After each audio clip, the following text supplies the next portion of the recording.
हर एक व्यक्ति के जीवन में ऐसा क्यों है?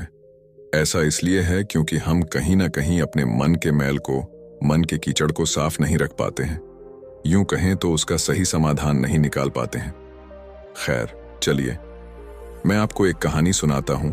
शायद आपको इस कहानी से इस सवाल का हल मिल जाए। महात्मा गौतम बुद्ध के समय की बात है।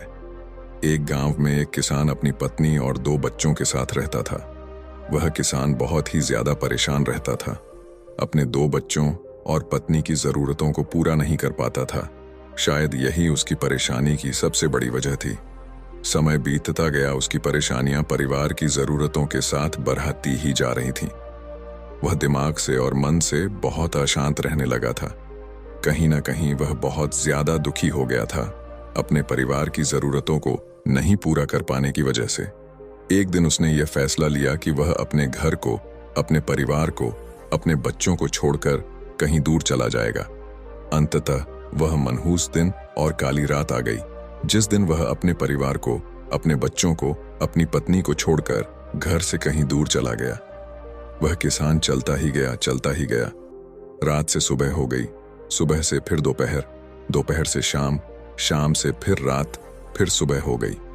उस किसान की मन की पीड़ा इतनी ज्यादा थी कि उसके पैरों के छाले और पैरों से बह रहे खून के आगे फीके पड़ गए थे। न भूख की चिंता, न प्यास की चाह, बस चलता ही गया, चलता ही गया। आखिरकार जंगल में चलते चलते उसका शरीर इतना ज्यादा थक गया कि वह एक नदी के किनारे जाकर वह गिर पड़ा। कुछ घंटों बाद उस किसान को होश आया। वह बेचारा इतना ज्यादा प्यासा था कि तुरंत वह नदी के पास गया। जैसे ही वह पानी पीने के लिए हाथ पानी में डाला, उसे सामने नदी के उस पार कुछ लोगों का झुंड दिखाई दिया। उसने ध्यान से देखा तो उसे एक वृक्ष के नीचे महात्मा गौतम बुद्ध बैठे हुए नजर आए। वह तुरंत दौड़ के उनके पास गया और उनके पैर पर गिरकर बोला कि हे महात्मा, हे भगवान गौतम बुद्ध, मुझे अपनी शरण में ले लीजिए, मुझे अपना शिष्य बना लीजिए। महात्मा गौतम बुद्ध के शरण में आया हुआ कोई भी व्यक्ति खाली हाथ वापस नहीं जाता। यह किसान तो केवल उनका शिष्य बनना चाहता था। महात्मा गौतम बुद्ध जी ने उसकी मनोदशा को देखते हुए उसे अपना शिष्य बना लिए।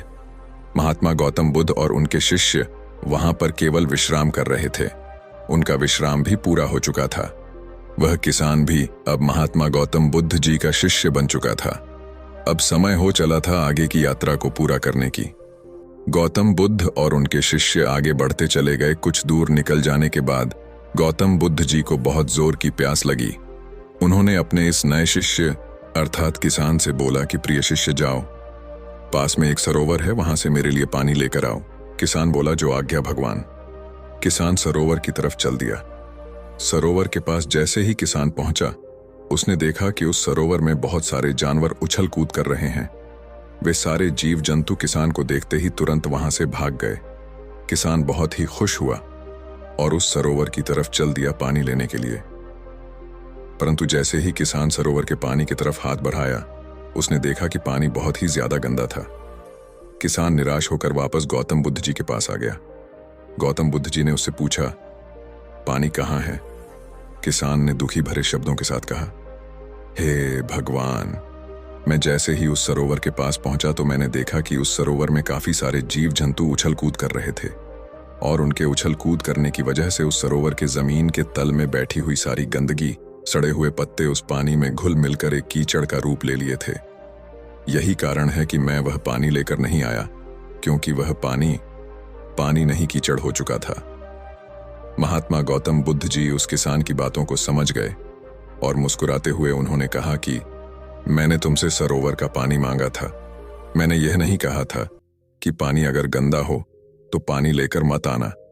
उन्होंने अपने दूसरे शिष्य से अनुग्रह किया कि जाओ और सरोवर से पानी लेकर आओ। उनका दूसरा शिष्य निकल पड़ा पानी को लाने के लिए और कुछ देर पश्चात वह पानी लेकर वापस आ गया। आश्चर्य की बात तो यह थी कि दूसरे शिष्य द्वारा लाया हुआ पानी बिल्कुल साफ था और उससे भी बड़ी असमंजस की बात यह थी कि सारे के सारे शिष्य बड़े ही आश्चर्यचकित हो गए कि यह करिश्मा कैसे हो सकता है, क्योंकि पहले शिष्य ने तो यह बताया था कि पानी कीचड़ हो गया था।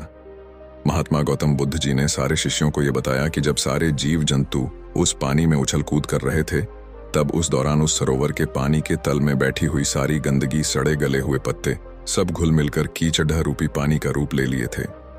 परंतु जितने समय में प्रथम शिष्य किसान वापस आया और दूसरा शिष्य वापस गया, उतने समय में उन जीव जंतुओं के भाग जाने के पश्चात उस सरोवर का पानी धीरे धीरे शांत हो गया था।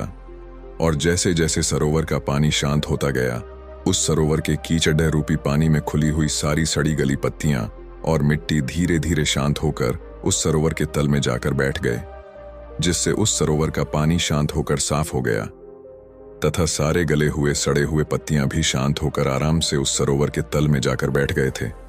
प्रिय शिष्यों, अगर उस सरोवर में किसी भी तरीके का कोई हलचल नहीं होता तो उस सरोवर की हर एक चीज जिसको जहां पर होनी चाहिए थी वह वहीं पर ही रहती। उन जीव जंतुओं के हलचल की वजह से सरोवर के तल में बैठी हुई सड़ी गली पत्तियां मिट्टी उस शांत पानी में मिलकर एक कीचड़ का रूप ले लिए थे। ठीक इसी प्रकार से हर एक व्यक्ति के जीवन में तरह तरह की समस्याएं, परेशानियां और कठिनाइयां आती हैं, जिसके वजह से हमारे मन में हलचल सी मच जाती है। हमारा दिमाग और मन अशांत हो जाता है। तत्पश्चात हम कोई गलत निर्णय अर्थात फैसला ले लेते हैं। परंतु अगर हम थोड़ा समय देकर उन कठिनाइयों, परेशानियों और समस्याओं के बारे में समझने की कोशिश करें तो मन की हलचल उस सरोवर की पानी की तरह शांत हो जाएगी, जिससे हम अपने जीवन में सही निर्णय का चुनाव करते हुए उसका समाधान निकाल लेंगे। किसान को महात्मा गौतम बुद्ध जी की सारी बातें बिल्कुल साफ साफ समझ में आ गईं। उसे यह भी समझ में आ गया कि उसके परिवार में आई हुई सारी परेशानियां, दिक्कतें और जिम्मेदारियां भी इसी सरोवर के सड़ी गली हुई पत्तियों और मिट्टी रूपी कीचड़ की तरह ही हैं। बस जरूरत है थोड़ा समय निकालकर मन को शांत करते हुए उन परेशानियों, दिक्कतों के बारे में समझने और उसका समाधान निकालने की। दोस्तों, समय के साथ साथ हर एक इंसान की जरूरतें बढ़ती ही जाती हैं। हो सकता है किसी की जरूरत कम हो सकता है किसी की जरूरत ज्यादा हो, लेकिन हमें उन जरूरतों को पूरा करने के लिए मेहनत तो करना ही पड़ता है। हाँ, यह जरूर है कि मेहनत करते वक्त हमें बहुत सारे कठिनाइयों और समस्याओं का सामना करना पड़ता है। इसी वजह से बहुत बार हमारा मन अशांत हो जाता है, निराश हो जाता है। दिल दिमाग में एक अजीब सी हलचल होने लगती है, जिसके वजह से हम गलत फैसला ले लेते हैं। परंतु दोस्तों, हमें घबराने की जरूरत नहीं है। हमें अपने दिमाग को शांत करने की जरूरत है। थोड़ा समय देकर इसके बारे में सोचने की जरूरत है। इसका समाधान कुछ न कुछ जरूर निकल आएगा। दिमाग को शांत रखें, कोशिश करते रहें, मेहनत करते रहें। समय लगेगा लेकिन सफलता जरूर मिलेगी, क्योंकि सब्र का फल मीठा होता है।